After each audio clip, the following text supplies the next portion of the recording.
بسم الله الرحمن الرحيم. قل أوحي إلي أنه استمع نفر من الجن فقالوا إنا سمعنا قرآنا عجبا يهدي إلى الرشد فآمنا به ولن نشرك بربنا أحدا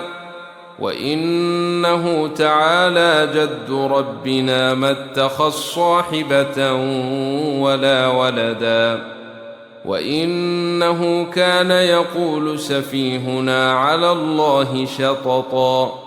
وإنا ظننا أن لن تقول الإنس والجن على الله كذبا وإنه كان رجال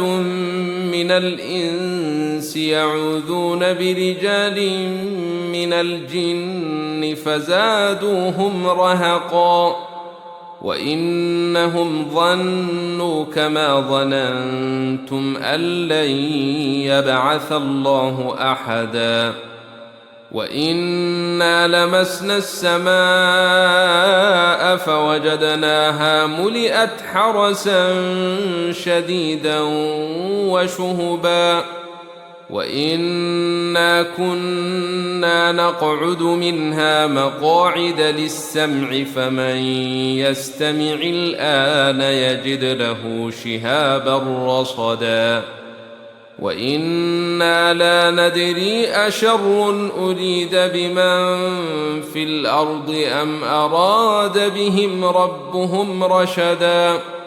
وإنا منا الصالحون ومنا دون ذلك كنا طرائق قددا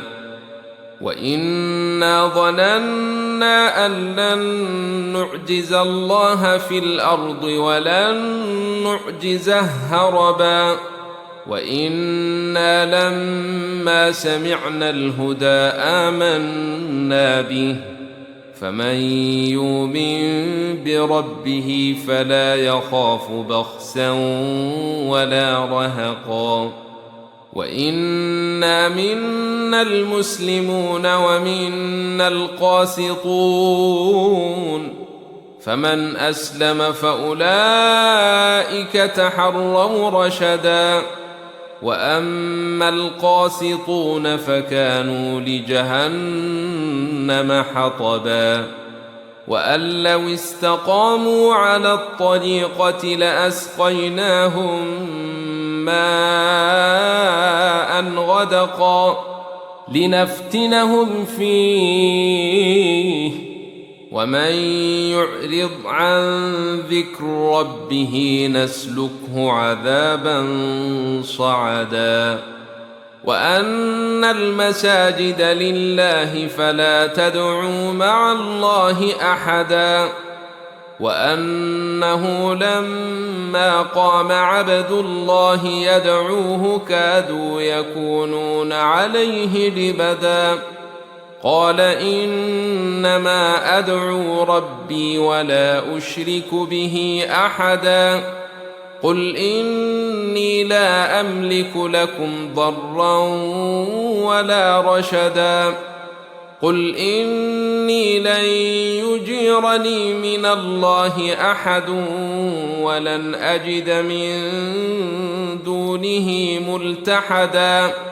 إلا بلاغا من الله ورسالاته ومن يعص الله ورسوله فإن له نار جهنم خالدين فيها أبدا حتى إذا رأوا ما يوعدون فسيعلمون من أضعف ناصرا وأقل عددا قل إن أدري أقريب ما توعدون أم يجعل له ربي أمدا عالم الغيب فلا يظهر على غيبه أحدا إلا من ارتضى من رسول فإنه يسلك من بين يديه ومن خلفه رصدا ليعلم أن قد أبلغوا رسالات ربهم وأحاط بما لديهم وأحصى كل شيء عددا.